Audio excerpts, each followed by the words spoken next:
নমস্কার। সত্যমঙ্গল ইউটিউব চ্যানেলের সকল দর্শক এবং শ্রোতা বন্ধুদের জানাই আন্তরিক শ্রদ্ধা ও ভালোবাসা। জীবনে আমরা সবাই কর্ম করি, কিন্তু সেই কর্মের ফল কি অবশ্যই ভোগ করতে হয়, নাকি ঈশ্বরের কৃপা, ভক্তি ও আত্মসমর্পণের মাধ্যমে কর্মফল খণ্ডন হতে পারে? এই গভীর আধ্যাত্মিক প্রশ্নের সহজ ও মর্মস্পর্শী উত্তর দিয়েছেন শ্রী শ্রী মা সারদা দেবী। আসুন তার এই অমৃত বাণীর আলোকে কর্ম ও কর্মফলের প্রকৃত রহস্য জানার চেষ্টা করি। একবার একজন মাকে প্রশ্ন করছেন, মা, কর্মের ফল কি খণ্ডন হয়? শাস্ত্রে বলে জ্ঞান হলে খণ্ডন হয়, তাও প্রারব্ধ ভোগ করতে হয়। মা উত্তর দিচ্ছেন, বাবা, কর্ম হতেই সুখ দুঃখ সব, তাকেও কর্মফল ভোগ করতে হয়েছিল। ঠাকুরের বড় ভাই বিকারের সময় জল খাচ্ছিলেন, একটুখানি খেতেই ঠাকুর হাত থেকে গ্লাসটি টেনে নিলেন। তিনি তাতে অসন্তুষ্ট হয়ে বললেন, তুই আমাকে জল খেতে দিলিনি, তুইও এমনই কষ্ট পাবি, তোরও গলায় এমনই যাতনা হবে।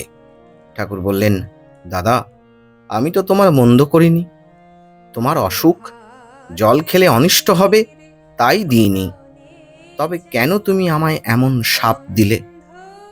তিনি কেঁদে বললেন, কি জানি ভাই, আমার মুখ থেকেও কথা বেরিয়ে পড়ল, এ তো অন্যথা হবে না। ঠাকুরের অসুখের সময় আমাকে বললেন, এই তার শাপে গলার ঘা, তা তোমাদের আর কারো কিছু হবে না, যা ভোগ আমারই হলো। আমি বললুম, এমন হলে মানুষ কি করে থাকবে যখন তোমারই এইরূপ হলো?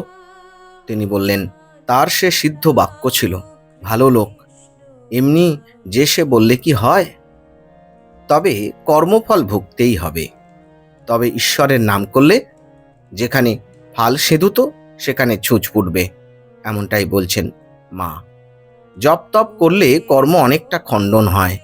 যেমন সুরত রাজা লক্ষ বলি দিয়ে দেবীর আরাধনা করেছিল বলে লক্ষ পাঁঠায় মিলে তাকে এক কোপে কাটলে তার আর পৃথক লক্ষ্যবার জন্ম নিতে হলো না। দেবীর আরাধনা করেছিল কিনা ভগবানের নামে কমে যায়। আমি বললাম, তাহলে কর্মের প্রাধান্যেই তো জগৎ চলছে, তবে আর ভগবান মানা কেন? বৌদ্ধেরাও কর্ম মানে, ঈশ্বর মানে না।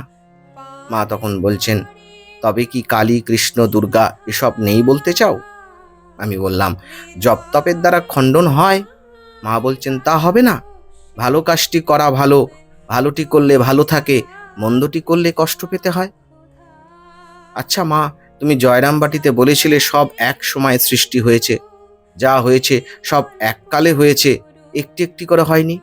মা তখন বলছেন, তিনি কি আর একটি একটি করে সৃষ্টি করেছেন?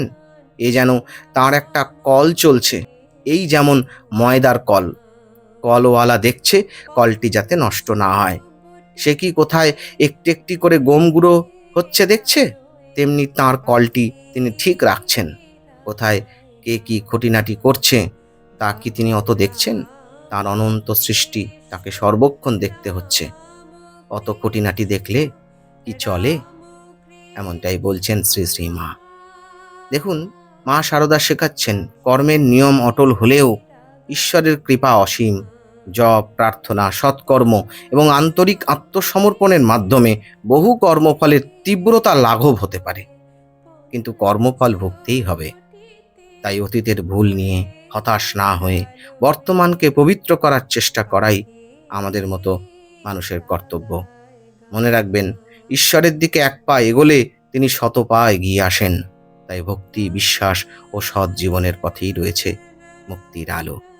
শ্রী শ্রী মায়ের রাতুল চরণে আভূমি লুণ্ঠিত প্রণাম জানাই। সকলে খুব ভালো থাকুন, সুস্থ থাকুন, আনন্দে থাকুন। আজকের ভিডিও এখানেই শেষ করলাম। আশা করছি আজকের এই ভিডিও আপনাদের খুব ভালো লেগেছে। আর সত্যিই যদি ভালো লেগে থাকে তাহলে প্রতিদিনের মতো ভিডিওটিতে একটি লাইক, শেয়ার, কমেন্ট ও চ্যানেলে যারা নতুন এসেছেন তারা চ্যানেলটিকে সাবস্ক্রাইব করে সত্যমঙ্গল ইউটিউব চ্যানেলের পাশে থাকবেন। ধন্যবাদ।